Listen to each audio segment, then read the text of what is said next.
Hi, Erin. How are you? Hi, nice to meet you. Good. How you doing? Nice to meet you. I love, which I'm sure is time period appropriate, but when I always think of like motorcycle gangs, I think of leather.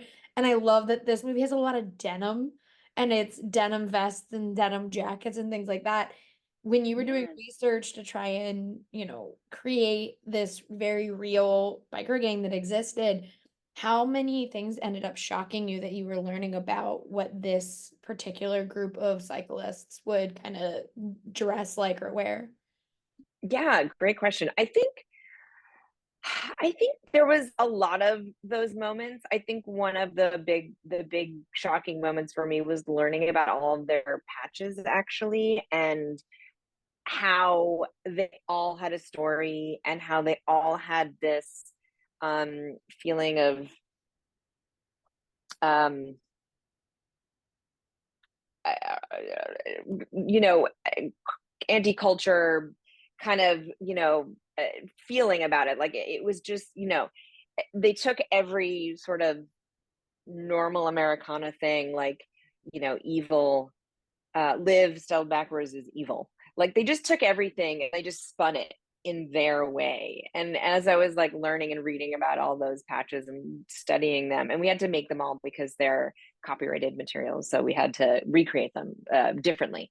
Um, and so, yeah, I think that was really shocking to kind of like learn about all those patches and figure out what those were and what kind of metal work would they be sewing onto their, denim cuts. And um, also like how detail oriented they were, despite like there's this whole kind of feeling of nonchalance and, you know, I don't give a about them, and yet they were so detail oriented and took so much care in their in the way they sort of effortlessly looked, but it took effort. Yeah, and I also love how everyone kind of has their own distinct style in this movie. Like I love that Tom Hardy might not necessarily always have on his his jacket and his kind of patches and everything, but you know that he's the one in charge. But then there's a character like Austin Butler who like refuses to take it off.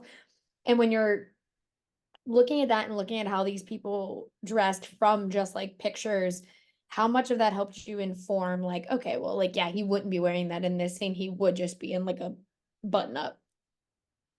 Yeah, I definitely designed for the character. So I think that helps, because I'm not designing like the group or the gang. I'm designing like per the character. So exactly like you had said, Benny doesn't take it off. He also doesn't have a lot of like options, right? He just is it's his leather jacket, it's his cut over it.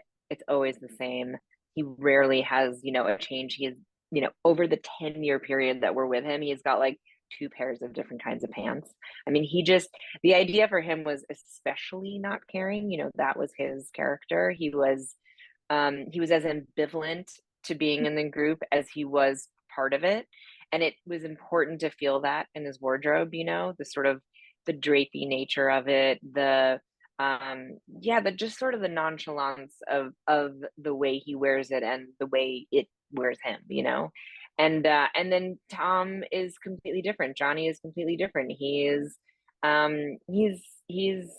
putting effort into this group. He's trying to create something, and he's got a job and some money. And so he has, he has an option. He could wear his denim cut, or he could wear his leather jacket. And we put the patches, or the colors we call them, we put the colors like directly onto his leather jacket and directly onto his denim jacket instead of making it an overlay. All of that was sort of a thought out way of saying like he's different than the rest of the guys. He's got options. Yeah, and they're each like that. Like Cal, for example, Boyd Holbrook, he built engines and carburetors and things for bikes, and it was important that he sort of has this creative craftiness about him, and we wanted to see that in the wardrobe. So he's the one with the earring, he's the one with the extra piece on his board, he's the one with the whip stitching actually like throughout the vest, like the leather wang is like actually sewn into it, because we thought he could. He like uses his hands. He builds things. Yeah, and how much did the actors kind of like in help not help you, but like how much say did they have of like, well, I'm not really seeing him as wearing this because like I know I talked to Jeff and I was like, I think it's very funny that Norman went the entire opposite way that we expect Norman to look in a bike riding movie because he was like, I don't want to look like Daryl Dixon. And so like how did they get to have any input and be like, hey, is there a way I can maybe not have this on in this scene? 'Cause I don't think he would have it on, or were it was it all just kind of laid out already? I mean, because the history of this story was there in Mhm. pictures, there wasn't really much back and forth about it, quite frankly. Funny Sonny and his character was highly influenced by the Western bike riding culture. So, the Hells Angels. And there's this great article that Jeff had showed me really early on in prep.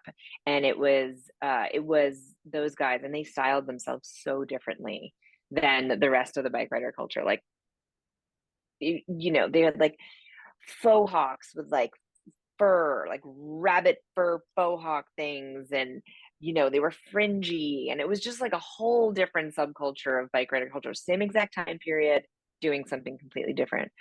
And so, and like they would do this thing. There was an image of the guys wearing two pairs of pants, like that's what they were doing for protection while riding, like, weird utilitarian stuff like that. And yeah, so for Funny Sunny, it was completely dictated by like the history, the Western influence, um, that kind of a thing. And yeah, and each character was kind of that way. I don't think I really had much, of that going on this movie. I mean, sometimes I do, and sometimes there's uh actor. I mean, it's always a collaboration, but Mhm.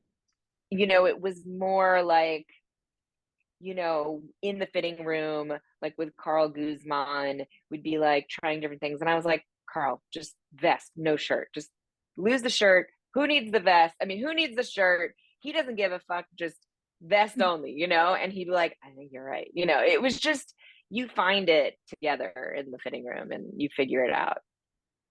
Yeah, and for my last question, I have to ask is that, you were saying the pictures, which I know exist for everyone, like it exists for Kathy, it exists for the bikers, but we only have like images of the actual photographer from like existing, not in that situation because he's taking the pictures.